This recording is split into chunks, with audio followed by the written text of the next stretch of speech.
بسم اللہ الرحمن الرحیم۔ حضرت عبادہ بن صامت رضی اللہ تعالیٰ عنہ بیان کرتے ہیں، رسول اللہ صلی اللہ علیہ وسلم نے جب کہ آپ کے صحابہ کرام کی ایک جماعت آپ کے ارد گرد تھی، فرمایا، تم اس بات پر میری بیعت کرو کہ تم اللہ کے ساتھ کسی کو شریک نہیں بناؤ گے، تم چوری کرو گے نہ زنا کرو گے، تم اپنے اولاد کو قتل کرو گے نہ اپنی طرف سے کسی پر بہتان لگاؤ گے، اور نہ ہی معروف میں نافرمانی کرو گے۔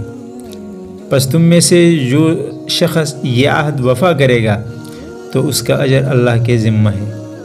اور جس نے ان میں سے کسی چیز کا ارتکاب کیا اور اسے دنیا میں اس کی سزا مل گئی تو اس کے لیے کفارہ ہے،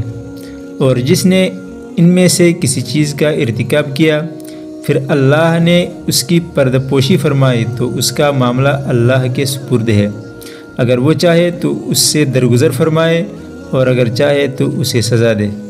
پس ہم نے اس پر آپ صلی اللہ علیہ وسلم کی بیعت کر لی۔ متفق علیہ، رواہ البخاری و مسلم۔